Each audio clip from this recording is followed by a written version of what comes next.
Hello friends, વેફરની સિરીઝમાં આજે આપણે બટેટાની જાળીવાળી અને પ્લેન વેફરનો વિશે માહિતી મેળવશું.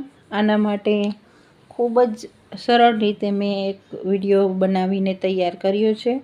તે જોશો તો તમારી વેફર પણ ખૂબ જ સરસ જાળીવાળી અને પ્લેન બંને સરસ રીતે બનશે. તો વિડીયો જરા પણ સ્કીપ કર્યા વગર પૂરેપૂરો જોજો.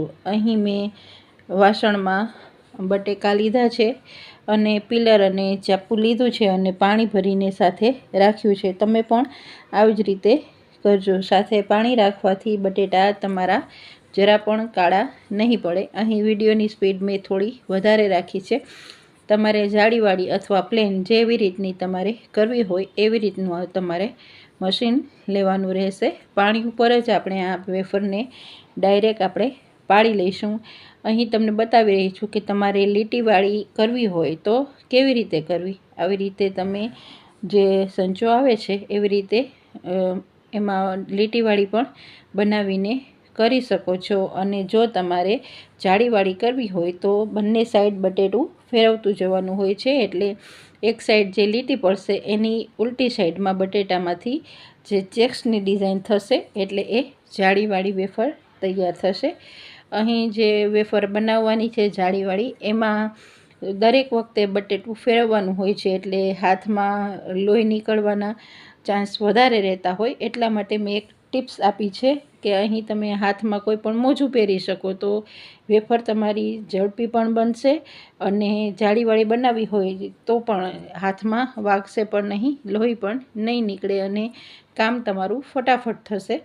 આવી રીતના તમે જુઓ છો કે ફટાફટ જાળીવાળી વેફર પણ તૈયાર થઈ ગઈ છે.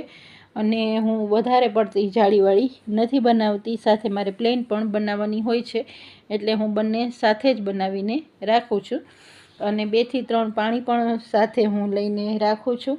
પહોળા વાસણમાં પાણી રાખતું જવાનું અને એમાં જ આપણે વેફરને એક પછી એક થોડા પાણીમાં નાખતું જવાનું અને ધોતું જવાનું છે. આવી રીતના કરવાથી જે બટેટામાં સ્ટાર્ચ રહેલો હોય ને એ બધો જ સ્ટાર્ચ એમાં દૂર થઈ જશે અને બટેટા કાળા પણ નહીં પડે. આ એક અગત્યની ટિપ્સ છે જે તમે ફોલો કરશો તો તમારી વેફર પણ આવી જ રીતના સરસ તૈયાર થઈ જશે. હવે આપણે જે આવે છે એ વેફરને બાફવાની હોય છે અને મેં એક ચારણામાં વેફર લઈ લીધી છે, પાણી નિતારી લીધું છે અને પાણી બીજું ગેસ ઉપર હું ઉકળવા મૂકી દઉં છું અને સાથે નમક ઉમેરીને પાણી ઉકળે એટલે એમાં આપણે વેફર ઉમેરવાની છે. અને પાણીમાં ઉફાણો એક વખત વેફર બનશે ત્યારે થોડી વાર લાગશે, પણ ત્યારબાદની બધી જ વેફર તમારી સ્પીડમાં તૈયાર થઈ જશે, એટલે કે સ્પીડમાં બની જશે. અને આવી રીતના વેફર આપણે જેટલી સમય એવી રીતના વાસણ આપણું હોય એવી રીતે બનાવીને ઉમેરતા જવાની છે અને ત્યારબાદ આપણે એને ઢાંકીને બાફી લઈશું. અને લગભગ 5 થી 7 મિનિટ લાગતી હોય છે અને વેફર બની જતી હોય છે, બફાઈ જતી હોય છે.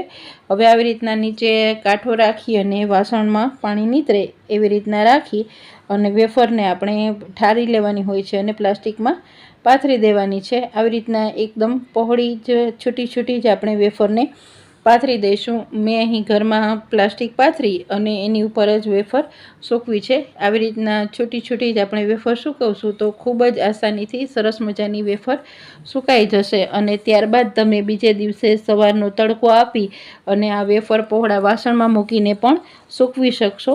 પહેલાં આવી રીતના ઘરમાં જે જગ્યા હોય એમાં પ્લાસ્ટિક પાથરીને તમે સૂકવીને આ વેફર બનાવી શકો છો. અને વેફર બને ત્યાં સુધી છૂટી જ પાથરવાની એટલે કે જલ્દી સુકાઈ જાય. જોઈ શકો છો કે મારી વેફર બીજે દિવસે સરસ મજાની ખખડી જાય એવી સુકાઈને તૈયાર થઈ ગઈ છે. અને હવે આપણે એને તળીને પણ જોઈ લઈશું. આવી રીતના સરસ મજાની પહોળા વાસણમાં આપણે સૂકવી દઈશું તો વેફર આપણી સુકાઈને સરસ મજાની તૈયાર થઈ જશે. હવે આપણે એને તળીને જોઈ લઈએ. જોઈ શકાય છે કે સરસ ફૂલીને ઉપર આવે છે એટલે કે આપણી વેફરમાં મોઇશ્ચરનો ભાગ પણ નથી અને સરસ મજાની સુકાઈ ગઈ છે અને આપણી જાળીવાળી અને પ્લેન બંને વેફર તૈયાર થઈ ગઈ છે. તો આ વિડીયોમાં મેં બધા જ સ્ટેપ સાથે મૂક્યા છે, તો બધા જ સ્ટેપ જોશો અને આવી રીતના તમે વેફર બનાવશો તો તમારી વેફર પણ આખું વરસ રહી શકે એવી સરસ મજાની બની જશે. આમાં મેં જાળીવાળી અને પ્લેન બંને વેફર બતાવી છે અને સાથે લીટીવાળી પણ બતાવી છે. જોઈ શકાય છે કે સરસ મજાની આપણી બજાર કરતાં સસ્તી અને ખૂબ જ સરસ ટેસ્ટી વેફર તૈયાર થઈ ગઈ છે. થોડી મહેનત સાથે આપણે ઘરે બનાવીએ તો આપણી ઘરમાં બનેલી વસ્તુ ચોખ્ખી બનતી હોય છે.